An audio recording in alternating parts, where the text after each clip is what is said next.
Praise the lord. యేసుక్రీస్తు వారి పరిశుద్ధమైన నామంలో మీ అందరికి వందనాలు, శుభాలు తెలియపరుస్తూ ఉన్నానండి.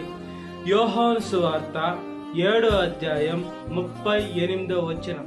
నా యందు విశ్వాసముంచు వాడెవడో లేఖనము చెప్పినట్లు వాని కడుపులో నుండి జీవజనములు పారెనని బిగ్గరగా చెప్పాను అని దేవుని వాక్యము సెలవిస్తుందండి.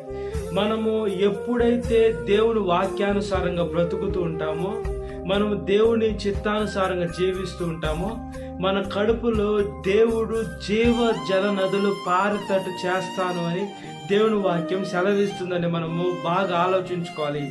ఈ లోకంలో మనం ఒకసారి ఆలోచించుకుంటే ఈ లోకంలో నదులు ఉన్నాయి. ఆ నదులు, కొన్ని నదులు అయితే ఎండలు వస్తే ఎండిపోతాయి, వర్షాకాలంలో సమృద్ధిగా నీళ్లు ఉంటాయి. మనకి సమృద్ధిగా నీళ్లు, ఎండలున్నా కూడా మనకి సమృద్ధిగా నీళ్లు ఎప్పుడైతే ఉంటాయో, వర్షం ఉన్నా నీళ్లున్నా ఎండున్నా కూడా దాంట్లో నీళ్లు ఉంటాయి. అటువంటి చుట్టుపక్కల ఉండే చెట్లు ఆశీర్వదింపబడతాయి. అంటే చెట్లుకి పచ్చిక ఉంటుంది, ఎండిపోవు. దేవుడు మనల్ని కూడా అలానే చేస్తానన్నాడు.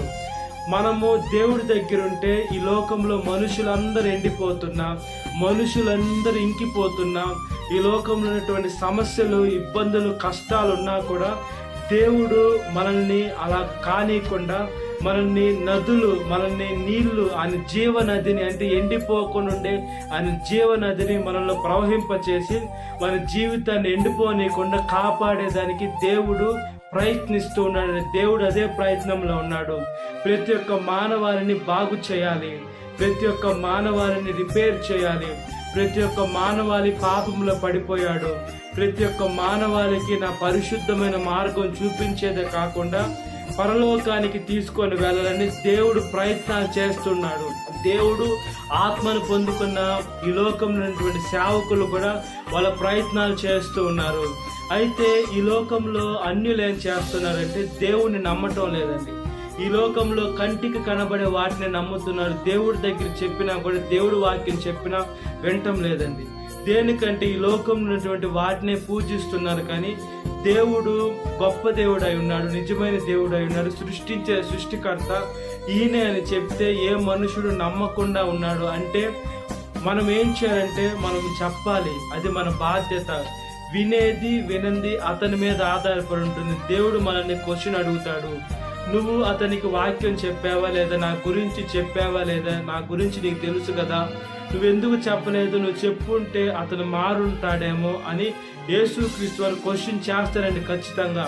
కాబట్టి మనం ఆ క్వశ్చన్ మన దగ్గర రాకుండా ఉండాలంటే మనం చెప్పాలి, అది మన బాధ్యత.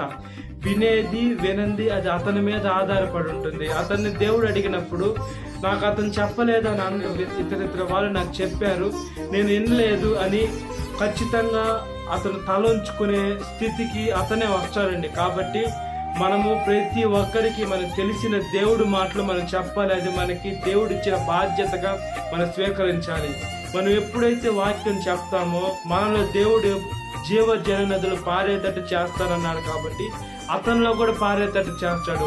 అతని జీవితం కూడా పరిశుద్ధంగా ఉంటుంది, అతని జీవితం కూడా పచ్చికగా ఉంటుంది. కాబట్టి మన జీవితం యావత్తు మనం దేవుడికి సమర్పించుకోవాలి.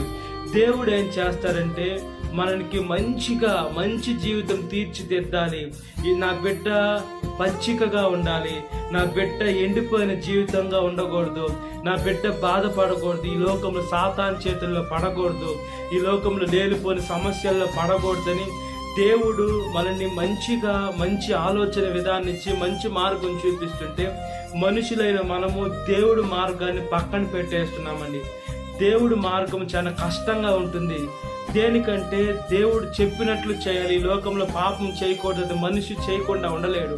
ఈ లోకంలో పరిశుద్ధంగా జీవించమని చెప్పారు, ఎవరిని మోసం చేయకుండా జీవించమని చెప్పారు, నీతిగా న్యాయంగా జీవించమని చెప్పారు. ఇవేవి కూడా మనుషుడు చేయలేడు. మనుషుడు మోసం చేయాల్సిందే, మనుషుడు తప్పుడు ద్వావలో పోవాల్సిందే, మనుషుడు కుడి ఆమెకి తిరగాల్సిందే. కాబట్టి దేవుడి మార్గం అంటే యేసుక్రీస్తు వారి దగ్గరికి రాకుండా ఉండేదానికి కారణం అదేనండి. ఈ లోకంలో దేవుడి దగ్గరికి వస్తే బాగుండాలా, పరిశుద్ధంగా ఉండాలా, నీతిగా ఉండాలా, న్యాయంగా ఉండాలా. కాబట్టి దేవుడి దగ్గరికి రాకుండా ఉంటే ఏది ఉండదు కదని మనుషులు జీవ జల నదుల కోసం ఆలోచించకుండా దేవుని కోసం ఆలోచించకుండా ఈ లోకంలో యుగ సంబంధమైన దుష్ట శక్తి మాట వింటున్నారండి. కాబట్టి మనం అలా ఉండకుండా, మనము ఎప్పుడు చనిపోతామో తెలియదు, లేదు దేవుడు రాకడ ఎప్పుడు వస్తుందో తెలీదు. దేవుడు రాకడొచ్చినా, మన పోకడొచ్చినా మనం ఎత్తబడే సంఘంగా ఉండునట్లుగా ప్రార్థన. మహాపరిశుద్ధాత్మ దేవ, నా ప్రియ పరలోకపు తండ్రి, ఒకసారి జ్ఞాపకం చేసుకోండి అయ్యా. యేసు, మేము ఎత్తబడే సంఘంగా ఉండాలని ప్రాధేయపడుతున్నానయ్యా. మా కడుపులో జీవ జననదులు యేసు పారేటట్టు చేస్తానన్నారయ్యా, మీకు స్తోత్రమయ్యా. యేసు, బిగ్గరగా పారేటట్టు చేస్తానన్న దేవా, మీకు స్తోత్రమయ్యా. మాకు సమస్యలు తీసివేయండి, బాధలు తీసివేయండి, ఇబ్బందులు తీసివేయండి, కష్టాలు తీసివేయండి, నష్టాలు తీసివేయండి. ఈ లోకంలో ఎటువైపు పోయినా కూడా మాకు నష్టమే ఉంటుందయ్యా, మాకు శ్రమే ఉంటుందయ్యా, మాకు బాధే ఉంటుందయ్యా. ఒకసారి సహాయం చేయండి అయ్యా. యేసు, మాకు ఎన్ని ఇబ్బందులు కలిగినా కూడా సహాయం చేసేది మీరే కదయ్యా. ప్రతి ఒక్క మానవాళిని ప్రేమిస్తున్న దేవా, ప్రతి ఒక్క మానవాళిని రక్షిస్తున్న దేవా, ప్రతి ఒక్క మానవాళిని మీ గుండెల దగ్గరికి చేర్చుకుంటున్న దేవా, ప్రతి ఒక్క మానవాళికి యేసయ్య సువార్తని ప్రకటించమని చెప్పిన దేవా, మీ స్తోత్రమయ్యా. ప్రతి ఒక్క నాలుక మిమ్మల్ని స్తుతించాలి, ప్రతి ఒక్క మోకాళ్ళు వేసి మీ నామములో వంగాలయ్యా.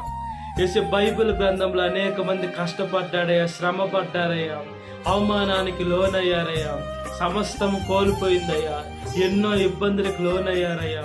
యేసు, ఎన్ని శ్రమలకు లోనైనా కూడా మీ పాదాలు అయితే విడిచిపెట్టలేదయ్యా. యేసు, మా జీవితాలు కూడా మేము అలానే ఉంచుకోవాలని ప్రాధేయపడుతున్నానయ్యా. ఈ లోకంలో మాకు శ్రమలు, బాధలు, కష్టాలు, ఇబ్బందులు ఎన్ని కలిగినా కూడానయ్యా, మా దేవుడు మాకున్నాడు కాబట్టి మేము ఈ లోకంలో భయపడకుండా, దిగులు పడకుండా, విశ్వాసానికి కర్తాదాలని కొనసాగించేవాడని యేసు మీ వైపు చూసే నడిచే మంచి జీవితాన్ని ప్రతి ఒక్క మానవాళికి దయచేయమని మీ పాదాల దగ్గరికి వస్తున్నానయ్యా. దుష్ట శక్తి అయిన సాతాను ఎవరిని మింగాలని చూస్తుందయ్యా. సాతాను మీద మేము పూర్తిగా అథారిటీ, జయాన్ని పొందుకునే మంచి మనసును దయచేయమని, సాతాను చదువుల ప్రతి ఒక్క బిడ్డను విడుదల దయచేయండి. ఈ వాక్యం వీటిన ప్రతి ఒక్క బిడ్డని పేరు వచ్చిన జ్ఞాపకం చేసుకోండి. ఈ దిన కాలపు దేవుత నింపమని నజరేయుడైన యేసుక్రీస్తు వారి పరిశుద్ధమైన నామములో మిక్కిలి వినమ్రత అడుగుచున్నాను నా పరలోకపు తండ్రి. ఆమేన్. Praise the Lord. God bless you. Have a great day.